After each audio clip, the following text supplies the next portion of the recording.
Madame, mademoiselle, monsieur, bonjour et bienvenue dans ce magazine où nous poursuivons notre découverte des enjeux de bioéthique avec le professeur Magnien, qui est recteur à l'Université catholique de Lyon, docteur en sciences physiques et en théologie. Professeur, bonjour. Bonjour. On a parlé de beaucoup de thématiques jusqu'à présent, et à un moment donné, je me dis aussi qu'il serait peut-être bien d'aborder celle de l'intelligence artificielle, parce que finalement, toutes ces technologies nous amènent à cela aussi. Alors c'est un élément très important aujourd'hui, l'intelligence artificielle, les machines apprenantes, comme on dit, les ordinateurs bien sûr. On est habitué aussi aux robots qui, par exemple, nous découpent les pommes de terre pour faire des frites.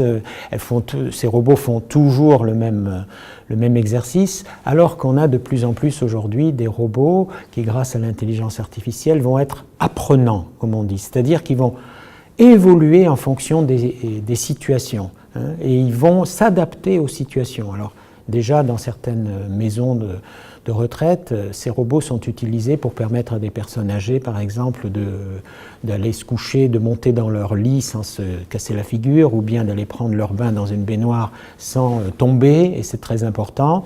Ils deviennent d'ailleurs aussi des objets de compagnie, ou quel est leur statut, ces robots qui sont capables de s'adapter. Vous en avez un exemple qui a été donné dans une publicité aussi, d'un robot qui apparaît sous la forme d'une magnifique jeune femme et qui fait visiter à un couple une galerie de peinture au Japon. Et c'est le robot qui vous présente le tableau en question, qui vous le décrit. Bon.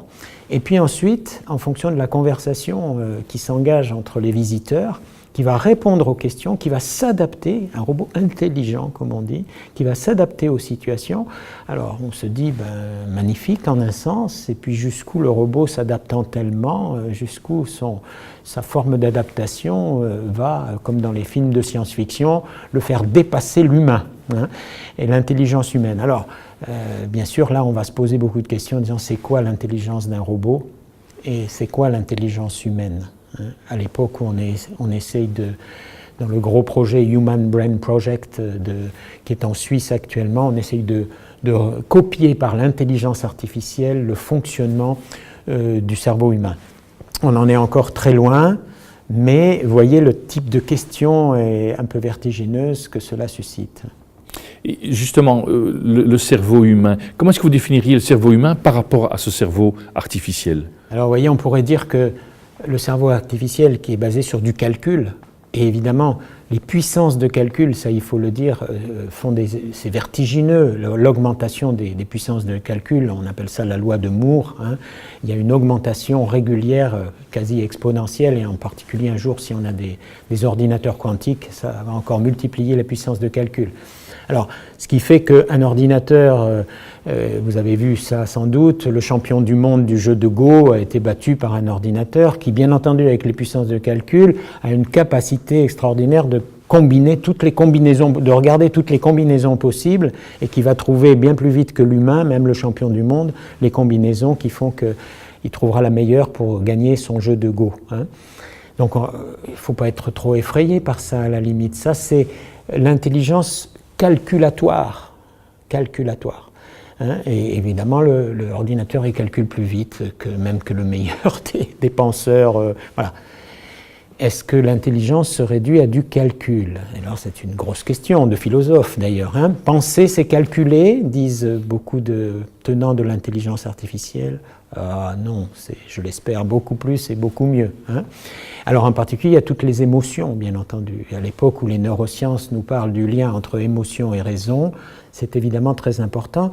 Un certain nombre disent d'ailleurs aussi, et c'est là des différences clés avec l'intelligence humaine, c'est que oui, il y a une forme d'intelligence rationnelle et calculatoire et logique dans notre cerveau humain, que l'intelligence artificielle essaie de copier et même de dépasser, mais il y a aussi ce rôle des émotions. Alors aujourd'hui, l'intelligence artificielle est capable de simuler des émotions, mais entre simuler des émotions et éprouver des émotions, tout un pas très important.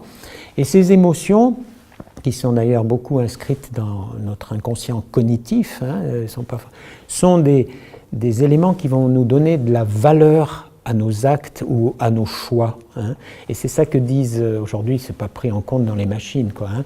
Ces valeurs ce poids que nous donnons aux émotions dans nos propres jugements, dans nos propres intuitions, et qui viennent interférer avec l'intelligence de type rationnel, bien entendu. D'ailleurs, en éducation aujourd'hui, on s'ouvre aux différentes formes d'intelligence, intelligence émotionnelle, intelligence rationnelle.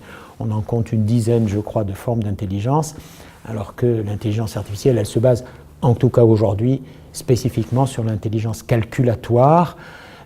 En même temps, voilà, c'est des limites d'aujourd'hui, mais les tenants de l'intelligence artificielle nous disent oui, mais demain, on va être capable non seulement de simuler des émotions, mais même ces machines apprenantes vont les éprouver. Alors ça, c'est pas fait, hein, loin de là.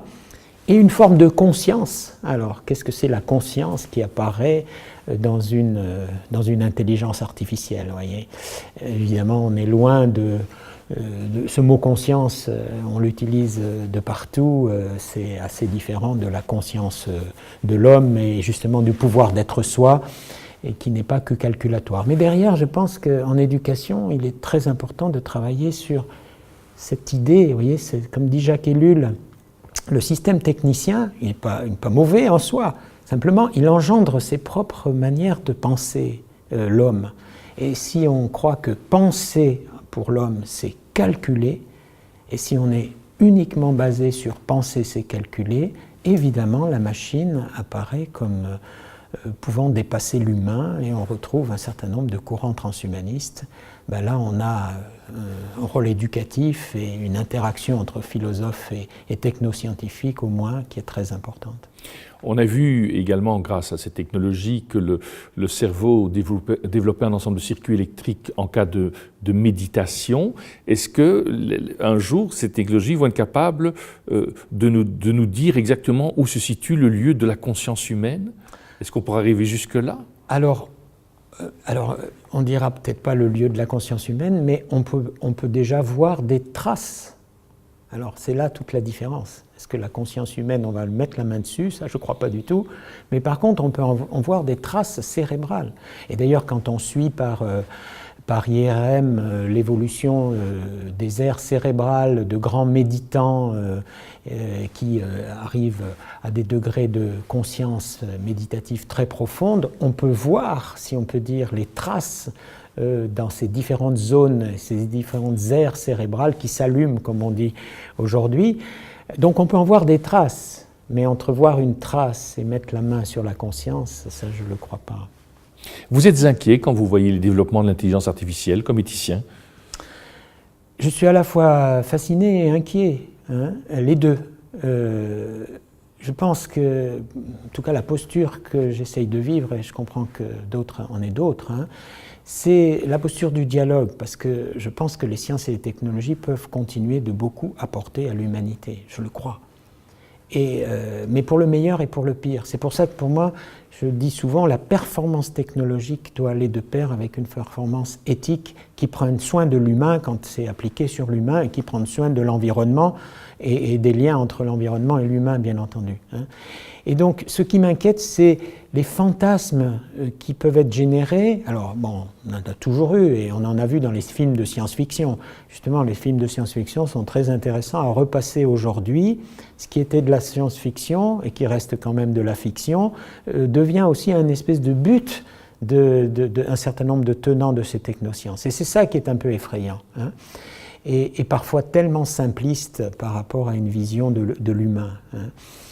Si vous avez vu un film comme Ex Machina, par exemple, où on voit un jeune programmeur qui a été sélectionné parmi 1000 pour aller faire des expériences sur des robots hyper intelligents, et voilà que ce jeune programmeur, travaillant sur ce robot qui apparaît aussi comme une jolie jeune femme, va tomber amoureux de ce robot, qui n'est pas une jolie jeune femme, hein, qui n'est une jolie jeune femme qu'en apparence, et comme c'est un robot intelligent, ce robot va prendre conscience de la naïveté de cet amoureux et va utiliser cette naïveté pour se libérer de son programmeur, hein, ça c'est un film de science-fiction, et ça va mal se terminer d'ailleurs pour le programmeur. Et la dernière image, c'est ce robot qui sort à l'extérieur dans un paysage magnifique, mais qu'il n'a jamais vu, puisqu'il a toujours été confiné dans le laboratoire, et devant un paysage magnifique, il n'éprouve rien, parce que son calculatoire n'est pas capable à ce moment-là de s'adapter à cet environnement.